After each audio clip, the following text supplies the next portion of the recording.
And speaking of how important it is, why don't we chat a little bit about the functions of the kidney? Because that is a huge thing that a lot of people actually do not know. So we over here, the function of the kidney, and what it does is it actually balances the acid base inside of the body. The body does a great job of keeping the amount of acid in your blood at a certain level. A primary combination of the kidneys and then the lungs that try to keep your pH at a certain level inside of the bloodstream. And so the kidneys are extraordinarily important in that process. And they actually can create the buffering agents. They actually are important in creating that component of your blood that kind of helps balance out the acid inside the body. And then water removal. And this is something that's actually kind of cool. I'm a kidney doctor. I think it's kind of cool.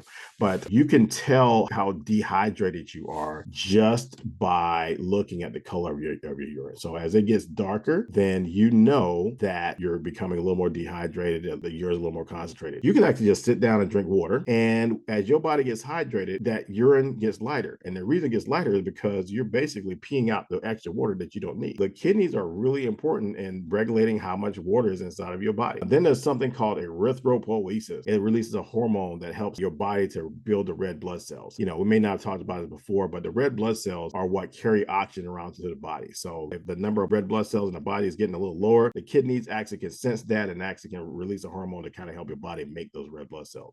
Then, of course, toxin removal. The kidneys are able to remove certain toxins out of the body. They put it in the urine, and of course, you pee that out. And then another one is blood pressure control. This is something that a lot of people do not know, and that is that the kidneys are very important in the control of your blood pressure. They actually release certain hormones that kind of help regulate the blood pressure. So the kidneys are blood pressure agents. Then, of course, there's electrolyte balance. The kidneys maintain a certain level of electrolytes within the body. So stuff like potassium, magnesium, sodium. The kidneys are important in regulating that. Last but not least, and I think that this is one that really gets a lot of folks, and that is vitamin D activation. Because as we know, vitamin D is kind of the sunshine vitamin. So your body actually naturally makes vitamin D when you go out in the sun. And that's usually kind of an inactive vitamin D. And what happens is that the kidneys help you to make an activated form of vitamin D. So you go from an inactive form to an active form of vitamin D. So that's something that happens with the kidney. So the function of the kidneys, balancing the acid base in the body, removing excess water and holding on to water to keep you from dehydrating. What we call erythropoiesis are helping to create or sending a signal to create more red blood cells, removing extra toxins from the body, helping to control the blood pressure, balancing electrolytes, stuff like potassium, sodium, and then also activating vitamin D. Those are kind of the functions of the kidney. And like I said, a lot of functions that people just don't know